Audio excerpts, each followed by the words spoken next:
The sheriff's cruiser didn't flash its lights. It didn't need to. It sat at the curb like it had done this before, like it knew exactly how this story usually ended. I stood on the opposite side of the street with my hands buried deep in the pockets of my work jacket, staring at the house I'd paid for, fixed up, and slept in for nearly 2 decades. The house where I thought I understood the rules. The house where, 3 weeks earlier, I'd been told I no longer belonged. On the front porch, Evelyn stood barefoot on the cold concrete, wrapped in a thin, cream-colored sweater she wore whenever she was anxious.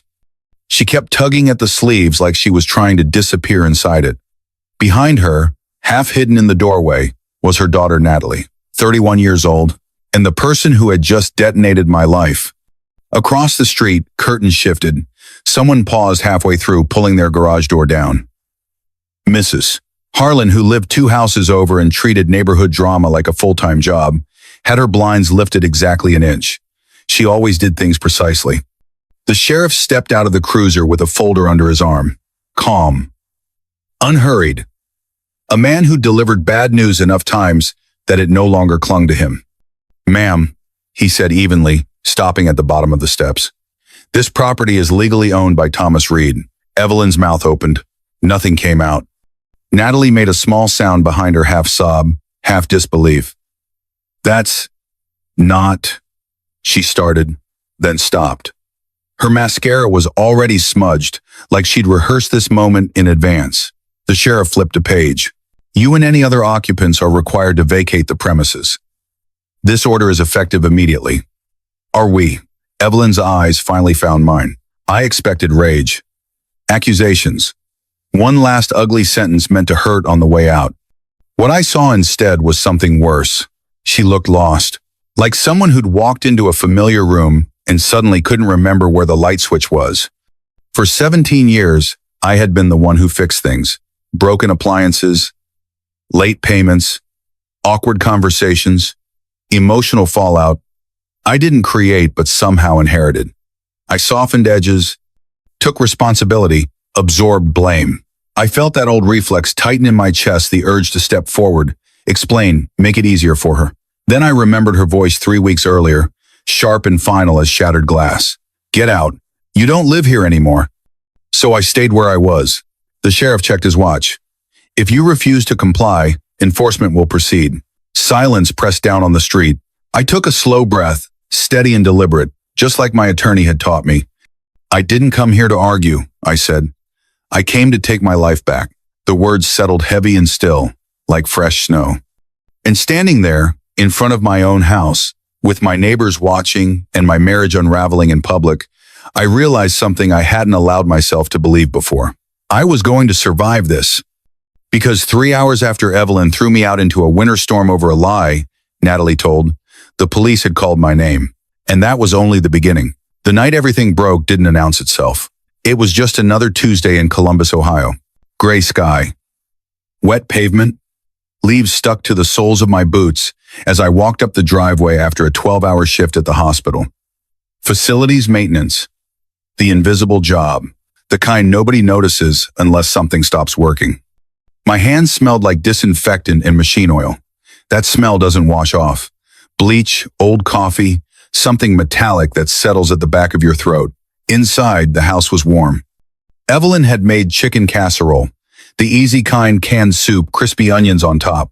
Not impressive, just familiar. Comfort disguised as food.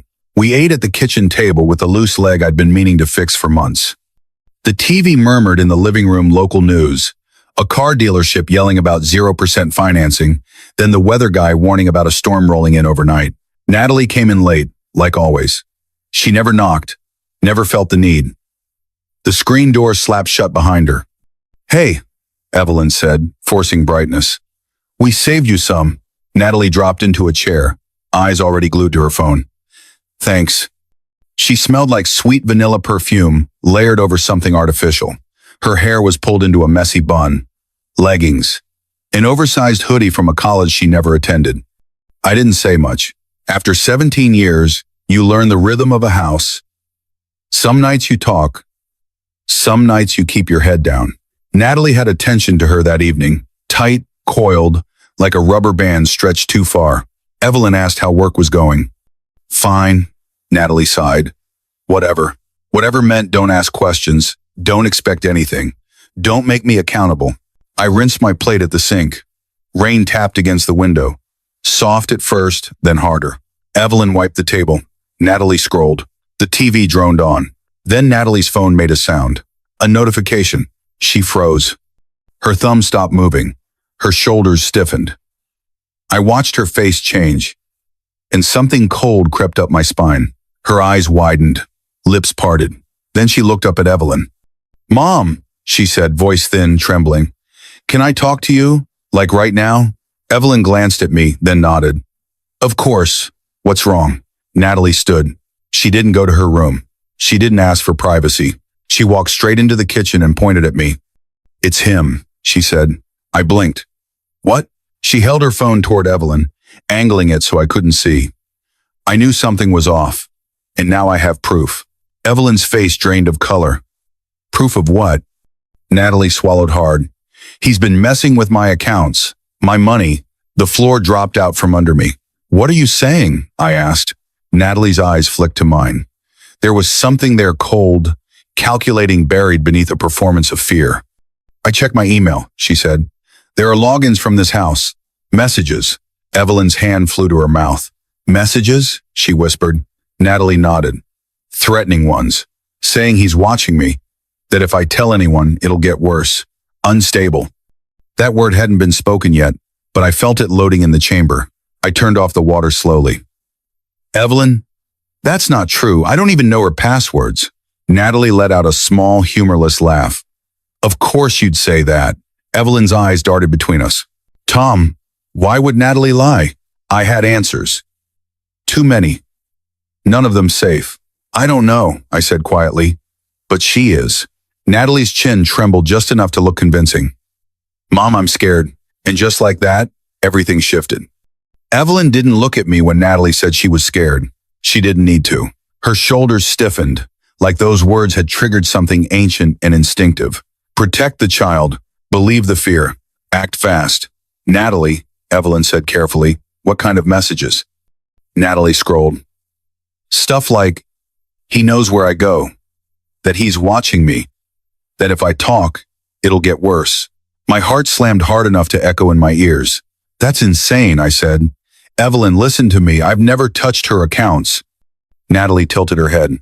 "You work with systems. You're always on computers. That doesn't mean anything," I said. "That doesn't mean—" "Lower your voice," Evelyn snapped. I realized I'd raised it. Outside, the rain intensified.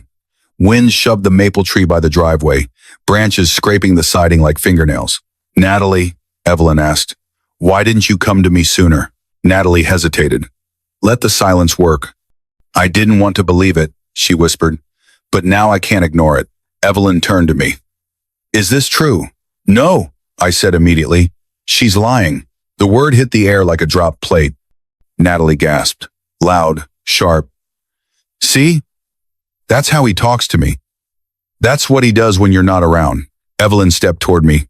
I'd never seen that look on her face directed at me before. Not anger. Disgust. "You do not get to call my daughter a liar," she said. Heat rushed up my neck. "Evelyn, you've lived with me for 17 years. Then why does she feel afraid?" She shot back.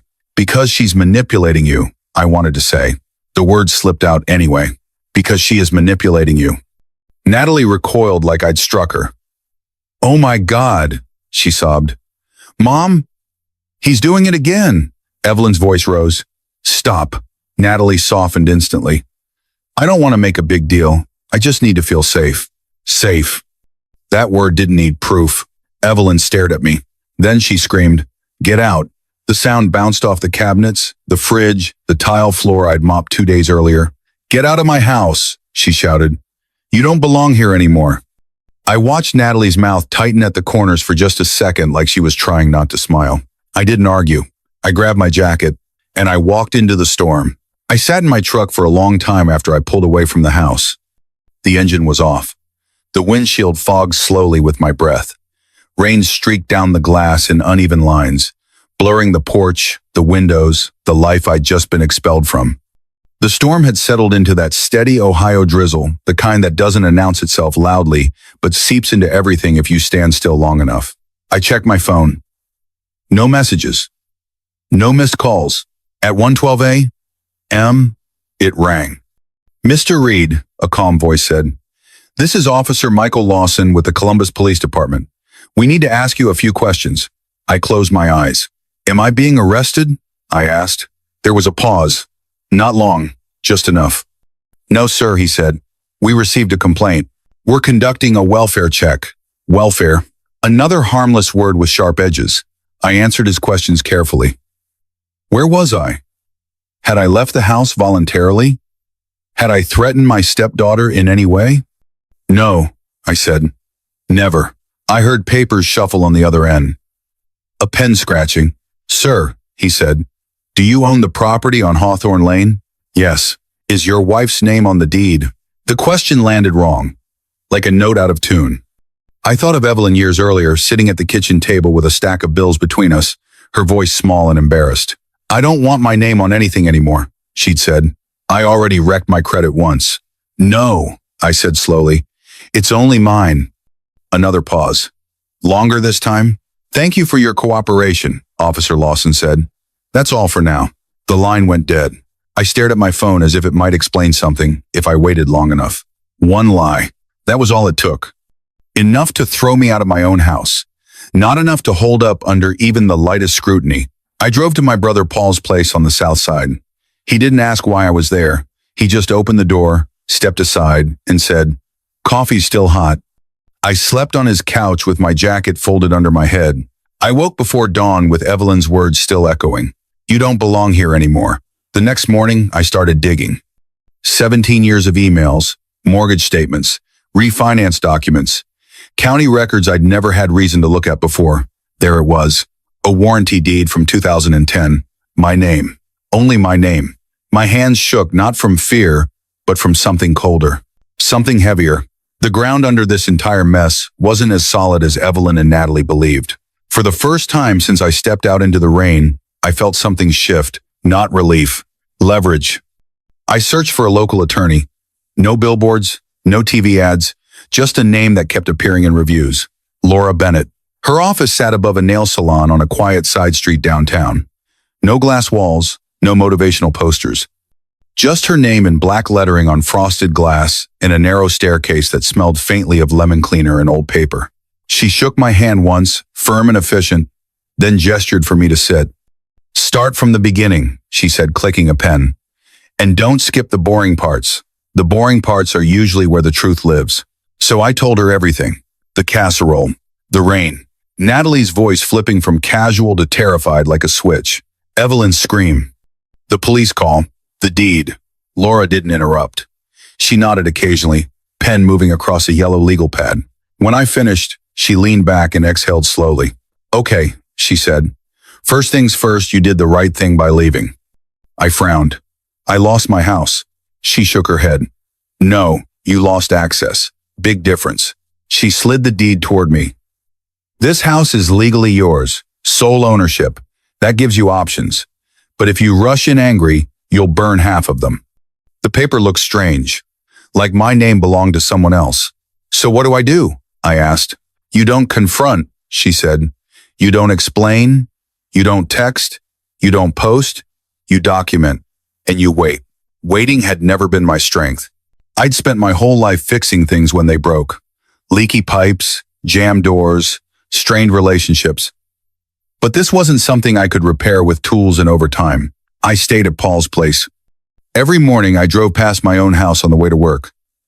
I didn't stop. I didn't slow down. But I looked. Evelyn's car was always there. Natalie's too. Lights on late. Music sometimes. Bass thumping through walls I'd insulated myself years earlier.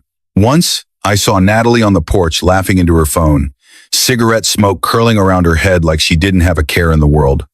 At work, I missed a maintenance schedule and caught hell from my supervisor. I forgot my lunch in the break room fridge and didn't notice until the end of my shift. I felt off, like a man walking around without skin. At night, I replayed the kitchen scene over and over, searching for a moment I could have handled differently. Some warning sign I'd ignored because it was easier. Then Laura called. Tom, she said, I ran a credit check with your permission. There's something you need to see. We met that afternoon. She turned her monitor toward me and scrolled. Natalie had been busy. Store credit cards, a phone plan, a small personal loan, all tied to my address. Some overdue, some maxed out. I didn't open these, I said, jaw tight. I know, Laura replied. But here's the thing, they explain her timing. My stomach sank. Explain. If you move back in, she said, or started asking questions, she risked exposure, so she reframed you as the threat. The memory of Natalie's eyes in the kitchen flashed in my mind. The fear that felt practiced. She didn't want me gone, I said quietly. She needed me gone. Laura nodded. Exactly. The realization didn't bring relief. It brought a deeper kind of hurt. Evelyn still hadn't called. No apology, no questions, just silence. Then one night, my phone buzzed. Evelyn, we need to talk. I stared at the screen until it dimmed. Then I set the phone face down and went to sleep. The next day, Laura walked me through the next steps. Filing for exclusive occupancy, preparing formal notice, documenting every interaction. Silence isn't weakness, she reminded me. It's strategy. A few days later, Evelyn called again. This time, I answered. Her voice sounded normal. Too normal. Tom, she said, we're having money issues. I closed my eyes. What do you need? I closed my eyes. Just some help, she said quickly. Natalie's been under a lot of stress. I almost laughed. I'll have my lawyer contact you, I said. There was a sharp intake of breath. Your lawyer? Yes, she hung up. That night, I sat in my truck outside Paul's house. Engine idling, listening to an old song Evelyn used to hum while folding laundry. I turned it off. For the first time, I didn't feel like a man waiting to be rescued. I felt like a man standing on the edge of something irreversible. The silence that followed was unsettling. At first, I thought it was temporary. Shock, embarrassment, regrouping. But days passed. Then weeks. No angry calls.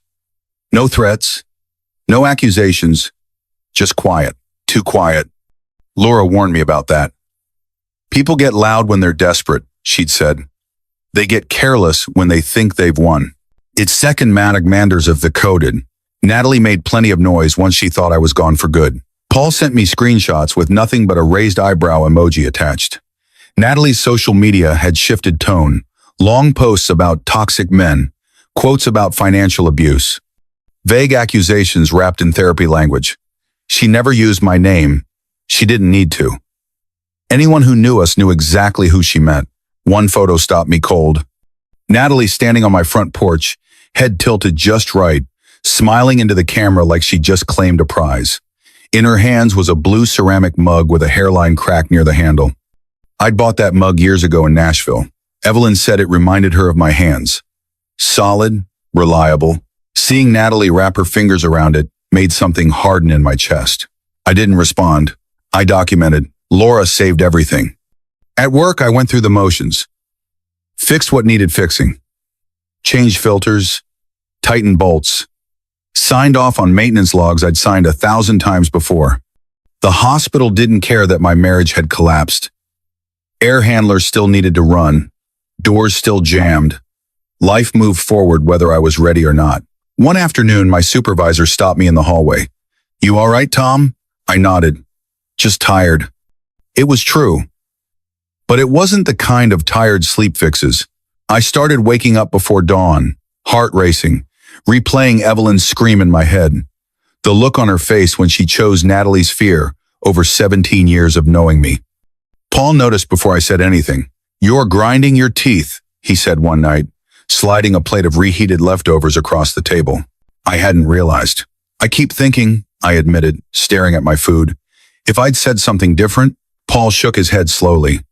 You could have read her the Bible. She still would have believed her kid. He wasn't wrong. The lock change receipt came through our old shared email account late one night. Evelyn must have forgotten I still had access. Date, time, company name. I forwarded it to Laura without comment. She replied with a single line. Good, that helps. A week later, Evelyn called again. I let it ring twice before answering. Her voice was different this time. Flat, businesslike. "We need to straighten some things out," she said. "I've asked my lawyer to handle communication," I replied. She scoffed. "A lawyer? Over this?" "This," I said calmly, "is exactly why." There was a pause. I could hear Natalie in the background, her voice sharp and low. Evelyn came back on the line. "Natalie's under a lot of stress. Bills. Car trouble. You know how things add up." I looked out at Paul's cracked driveway, the patch I'd helped fix years ago. "I'm sure they do." "Well," she continued, "we thought maybe you could help, just until things settle." There it was. Not guilt, not remorse. An invoice. "I won't be sending money," I said. Evelyn inhaled sharply. "After everything we've been through?" "Yes," I said. "After everything." She hung up. That night Laura emailed me a draft notice. Dry language, precise. My life reduced to paragraphs and bullet points. Paper doesn't lie. Paper doesn't shout. We filed for exclusive occupancy and scheduled service through the sheriff's office. Laura warned me it wouldn't be immediate. There were steps. Timelines. "Let them keep thinking they're safe," she said. "People make mistakes when they think no one's watching." Natalie started having friends over. Cars parked half on the lawn, music louder, trash piling near the garage. A neighbor texted Paul, assuming the message would reach me. "Everything okay over there?" I didn't reply. I documented. Late at night, I sometimes sat in my truck down the block from the house, engine off, watching the lights flicker behind the windows. Shadows moving through rooms I'd painted, floors I'd refinished, walls I'd insulated myself. The urge to confront rose like acid. Every time, I heard Laura's voice. Silence is strategy. Then came the message that told me we were close. From Laura. Tomorrow. 11:30 a.m. Be there. Say nothing unless asked. I stared at the time for a long moment. Tomorrow. The night before, I didn't really sleep. I drifted in and out, waking to the hum of Paul's refrigerator, the sound of a car passing outside, the weight of 17 years pressing on my chest. At work that morning, I fixed what needed fixing. Signed off on the final log. My supervisor asked if I was okay. "Just tired," I said. At 10:45, I drove toward Hawthorne Lane. The sky was pale Ohio blue, cold, clear, indifferent. The street looked the same as it always had. Same mailboxes, same cracked sidewalks, same houses holding other people's lives together behind closed doors. I parked a few houses down and turned off the engine. My hands rested on my thighs to keep them from shaking. I wore my work jacket, the one with my name stitched over the chest in faded thread. Not to make a statement, just because it was mine. At 11:29, the sheriff's cruiser turned onto the street. No lights, no siren. Right on time. Evelyn opened the front door before the sheriff reached the steps. She must have been watching through the blinds. She wore jeans and a sweater, hair pulled back too tight. She looked smaller than I remembered. Natalie appeared behind her, barefoot, arms folded, her face already set in that familiar mix of defiance and wounded innocence. Across the street, movement. Someone stepped onto their porch. Someone else pretended to check the mail. The block leaned in. The sheriff stopped at the bottom of the steps. "Ma'am," he said evenly, "I'm here to serve notice." Evelyn blinked. "Notice of what?" He opened the folder. "This property is legally owned by Thomas Reed." Natalie laughed. Short, sharp. "That's not possible." The sheriff didn't look at her. "Miss, this does not require your agreement." Evelyn's face drained of color. "There must be a mistake." "My husband, your name is not on the deed," the sheriff said. Silence fell hard. I felt it ripple down the street. Natalie's confidence cracked. "No," she said. "Mom, tell him he's wrong." Evelyn's mouth opened. Closed. She looked at the sheriff. Then she looked at me. I stepped forward. Slow, deliberate. "I didn't come to argue," I said. "I came to take my life back." Natalie's eyes filled instantly. "Officer," she said, voice trembling, "I don't feel safe. He's unstable." There it was again. The sheriff glanced at her, then back at his paperwork.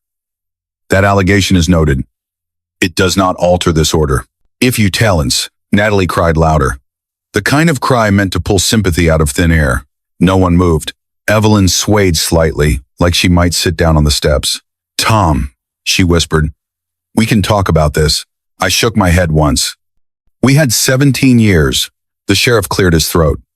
You'll be given time to gather personal belongings. Any resistance will be documented. A voice cut through the air from across the street. Well, someone said loudly, I always wondered how Natalie afforded all that new stuff. Natalie snapped her head toward the sound. The sheriff turned another page. There are also pending inquiries related to financial activity associated with this address. Natalie went very still. Evelyn pressed a hand to her mouth. I didn't feel triumphant. I felt empty, clean, like a wound that had finally stopped bleeding. I didn't go inside after they left. I stood on the sidewalk a moment longer, hands still buried in my jacket pockets, listening to the quiet return to the street. Curtains slid shut. A garage door finished closing. Someone across the way started a lawnmower, like nothing irreversible had just happened. Evelyn didn't say another word. She just stood on the porch, pale and hollowed out, watching me like she was trying to memorize a version of me she no longer recognized. Natalie disappeared back into the house and slammed the door hard enough to rattle the glass. That was the last time I stood in front of that house as a married man. The days that followed felt unreal, not dramatic, not explosive, just quiet, too quiet. I kept waiting for the backlash. The angry voicemails, the social media posts naming me outright, the last-ditch accusations meant to claw back control. None of it came. Laura handled the paperwork the way she handled everything else, methodical, unemotional, clean. Notices were served, deadlines were set, communication funneled through the right channels. I stayed with Paul a little longer, then found a small one-bedroom apartment closer to the hospital. Beige carpet, one window facing a parking lot. A place so unremarkable it felt like a reset button. The heat worked, the locks were solid. No one yelled my name like it was an accusation.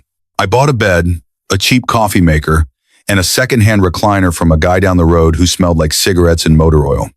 The first night, I lay awake listening to the hum of the building pipes clicking, footsteps in the hallway, a TV murmuring through a wall.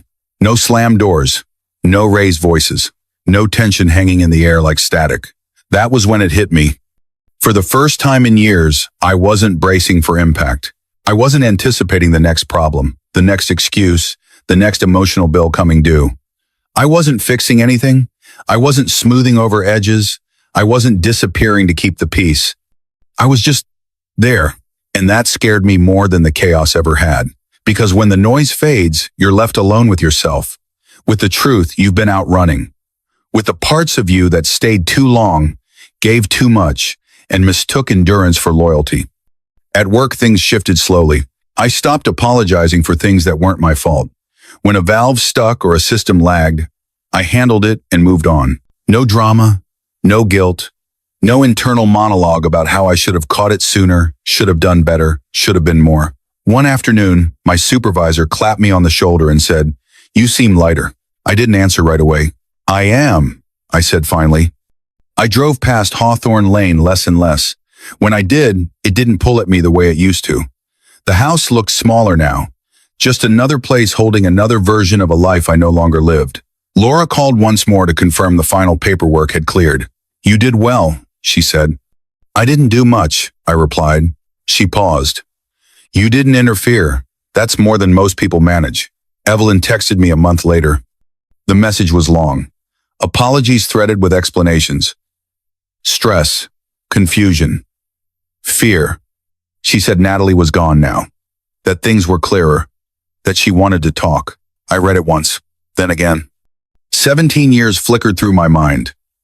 Holidays, arguments, quiet mornings, promises made and broken.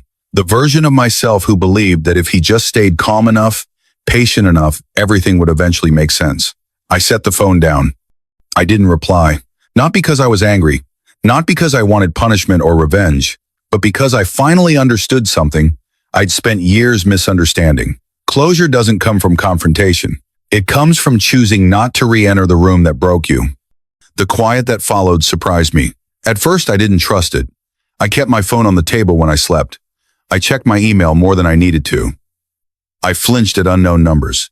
But the days passed, then weeks, and nothing happened. No new crisis, no new accusation, no emergency that required me to step in and fix it. The world kept turning without asking for my permission. I started noticing small things. I slept through the night. I ate when I was hungry, not when it was convenient for someone else. I went for walks after dinner just because the air felt good, not because I needed to clear my head after another argument. I stopped replaying conversations in the shower, stopped drafting imaginary defenses I'd never get to use. The space in my head slowly filled with something unfamiliar. Peace. It wasn't loud. It wasn't triumphant. It was steady.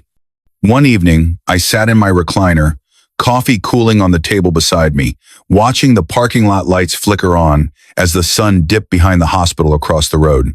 I thought about Evelyn, about Natalie, about how quickly 17 years can be rewritten when fear finds the right words. I didn't hate them. That surprised me. What I felt instead was distance, the kind that lets you see things clearly without needing to touch them. Laura had said once, near the end, "This isn't about winning." She was right. It was about ending something that had been broken long before it collapsed. I wasn't the villain in their story, and they weren't the center of mine anymore. 3 months after the sheriff came, my phone buzzed while I was making coffee. Evelyn's name lit up the screen. I stood there longer than I needed to, watching steam curl up from the mug, listening to the low hum of my refrigerator. The quiet in my apartment had become familiar by then. Comfortable, predictable. Her message was careful. Too careful. Natalie moved in with her boyfriend. "Things are hard right now. I know I made mistakes. Can we meet and talk?" I read it once. Then again, 17 years is a long time to share a life with someone. Long enough to collect memories that don't disappear just because trust does. Long enough to build habits that feel like loyalty even when they're really just fear of starting over.